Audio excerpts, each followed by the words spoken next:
নিজেদের মেয়াদকালে বারবার বিজিএমইএকে বিতর্কিত করেছে সম্মিলিত পরিষদের প্রেসিডেন্টরা। অরাজনৈতিক সংগঠনকেই পরিণত করে রাজনৈতিক কার্যালয়।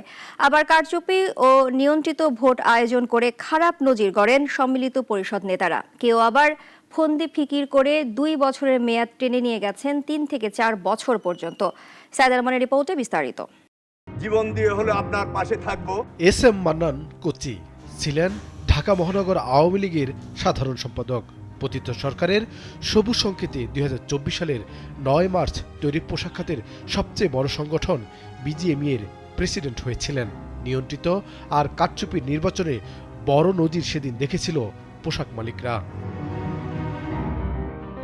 প্রায় 250 জাল ভোটের কথা এখন অনানুষ্ঠানিক আলোচনায় স্বীকার করছেন সম্মিলিত পরিষদের সঙ্গে সম্পৃক্ত নেতারা। শুধু তাই নয়, গণনাকালে নিজেদের প্যানেলে আসা বাতিল ব্যালটও যোগ করে দেয়া হয় চূড়ান্ত ফল। কেবল কি 2024 সালের নির্বাচনে এমন বিতর্কিত কর্মকাণ্ড করেছে সম্মিলিত পরিষদ? তথ্যউপাত্ত বলছে, গত প্রায় 2 যুগে বিজিএমইকে বারবার কলুষিত আর বিতর্কিত করেছে এই প্যানেলের নেতা ও প্রেসিডেন্টরা। 2-1 বাদে সবাই জড়িয়েছেন বিতর্কে আর ব্যক্তি স্বার্থে ব্যবহার করেছেন সংগঠনকে। বাস্তবতায় প্রশাসক আসতে বাধ্য হয়েছে। আমরা প্রত্যাশা করব যে এই ধরনের ঘটনা যাতে আর না। 2000 সালের পর থেকে সম্মিলিত পরিষদ 10 জন প্রেসিডেন্ট পেয়েছে, যাদের বড় একটি অংশ সংগঠনটির নেতৃত্ব দেন বিগত আওয়ামী লীগ সরকারের টানা শাসনামলের বড় সময়টায়, আর জিম্মি করে ফেলেন পুরো সংগঠন। এই প্যানেল থেকে কিছুটা স্বচ্ছতার তালিকায় রয়েছেন সাবেক প্রেসিডেন্ট কুতুবউদ্দিন, কাজী মনিরুজ্জামান ও ফজলুল হক। পতিত সরকারের বেসরকারি শিল্প ও বিনিয়োগ উপদেষ্টা সালমান এফ রহমানের সম্পৃক্ততা ছিল এর পেছনে। নিজেদের প্রার্থীকে প্রেসিডেন্ট বানাতে নির্বাচন করা হয় নিয়ন্ত্রণ। এর মধ্যে সিদ্দিকুর রহমান এবং ফারুক হাসান নানা কৌশলে মেয়াদকাল বাড়িয়ে ক্ষমতা আঁকড়ে থাকেন। অন্যরা মেয়াদ না বাড়ালেও সংগঠনটিকে পরিণত করেন আওয়ামী লীগের ব্যবসায়িক কার্যালয়ে।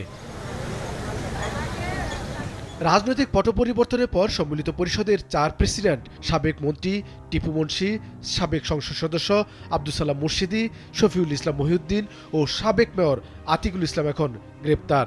আর এস এম মান্নান কোচি ও সিদ্দিকুর রহমান আত্মগোপনে আছেন। 5 আগস্টের পর থেকে তাদের আর দেখা যায়নি। যারা অন্যায় করছে তারা তাদের ফল পাইছে, যারা অপরাধ করছে তারা তার আইনের আওতায় গেছে।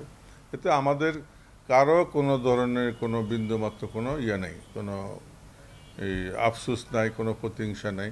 যদি অন্যায় করে থাকে দেশের প্রচলিত আইনে সে বিচারের মুখোমুখি হবে। রাজনৈতিক পট পরিবর্তনের আগে সম্মিলিত পরিষদে কোণঠাসা থাকলেও বর্তমানে প্যানেলটির হাল ধরেছেন কাজী মনিরুজ্জামান, আর সঙ্গে যুক্ত হয়েছেন বর্তমান প্যানেল লিডার আবুল কালাম। যদিও বিগত দিনে এর সঙ্গে যারা যুক্ত ছিলেন তারা বলছেন সম্মিলিত পরিষদ ছিনতাই করে নিয়ে গেছেন কালাম মনির নেতৃত্ব। অন্যদিকে বিজিএমের নেতৃত্ব পেয়েছে ফোরাম থেকে 4 প্রেসিডেন্ট, যাদের একজন আনিসুর রহমান সিনহা 2 মেয়াদে সংগঠনটির প্রেসিডেন্ট ছিলেন।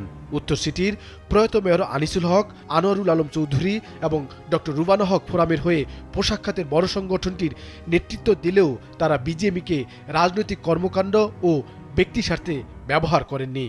উল্টো সংকটে সাহসী নেতৃত্ব দিয়ে পোশাক খাতের উদ্যোক্তাদের বাহবা কুড়িয়েছেন।